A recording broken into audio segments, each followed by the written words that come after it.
I took a trip to Portugal. I went on this crazy retreat. Everything was centered around the breath. And a lot of people don't realize, be breathing incorrectly, holding their breath, and just not focus on it. But it really changed my perspective on life, you know? Because you do it so naturally, but when you put a little more thought into it, you get a lot more out of yourself. It's kind of the whole sentiment of the next project. But you research those things on your own, or just like people bring those things to you, like, you know what, you ain't breathing correct, let's go to Portugal? It's a combination of both, you know? I have like people I love and respect that like point me in the right direction, and it led me there. I'm working on a documentary that shows the experience, but it was fire. Did like a crazy psychedelic retreat, 5-gram mushroom trip. I was like sober at the time. It's my first time traveling alone and not for work, but really just to like go inward.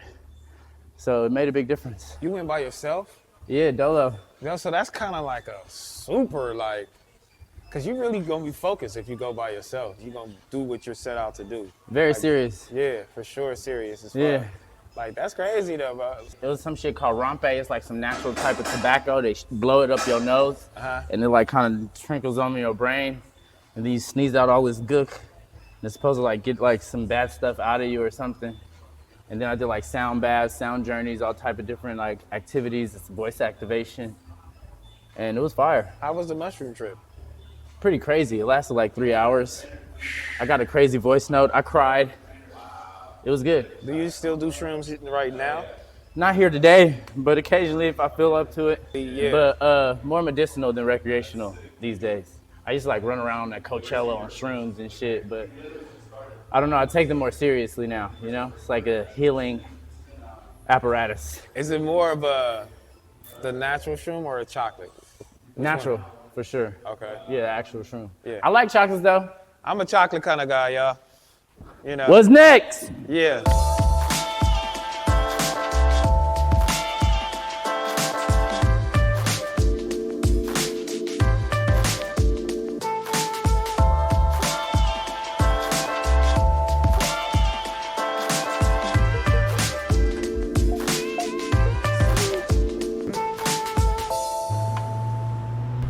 John and Vinny's Beverly Hills out here with the homie Buddy. We're gonna see what they do, man. Bruh, I thought fucking Kendrick was one of the best artists from Compton. I don't know why that made me laugh. I didn't expect you to say some shit like that. I'ma just be truthful, shit. You know what I mean? Like, you don't find a lot of motherfuckers with range, like super crazy like that. Like, you got a lot of range, dude. Yeah. Like, bro, you singing on tracks and doing all type of shit going crazy, G. Yeah. Yeah, off that album though, your first album, and that Shameless record, that shit was crazy. Oh yeah, me and Guap. That's hard. That shit was hard. It's niggas like Guap that remind me like, nigga, you put me on. Didn't nobody ever leave me on the record. I done made so many songs with niggas and you just kept me on there, blah, blah, blah. I'm like, Yeah. dang, I didn't think about it like that. You know, me being able to like put somebody else in the position that I'm in are better, you know? So it's just like a constant reminders like that like I can do more than what I think I can do, you know? You always get that one record that, you know, that it's that one record that speak to you, and it was just that one. Just before your song even started. Yeah, I really take the sonic seriously, and I get to work with some amazing producers, you know? And it's like live instrumentation and shit, so I just be trying to like be an instrument as well. I feel like the production, like when people make beats from scratch, like I don't really be knowing what to do, you know? I don't play an instrument like that. I'm not like a producer like that. I'm not sitting in front of a computer putting sounds together. So like while that's happening, I be trying to like, I don't know, get in where I fit in, and I just be jamming and coming up with like crazy melodies and ideas, like song topics and different like stuff like that, you know? And just really flesh it out and put it together. When did you start coming across that like formula to where you just, you know, you got a lot of people in there making shit from scratch? For like my first couple of albums, I was working with like Mike and Keys, Rands, 1500 or Nothing, homie Rufio, Brody Brown.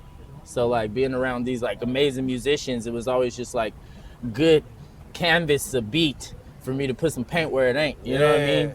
And then I'll go in there, jam out on the mic, and then let's just be like real conversations, life experience, just expressing, like hanging out with the homies for real, you know, and then like implementing that into the record, you know what I'm saying? Because it's just like, I don't know, it's just like different ways to go about it than just like trying to get like a club banger or like a radio single, but really trying to like put my personality on the record, you know what I'm saying?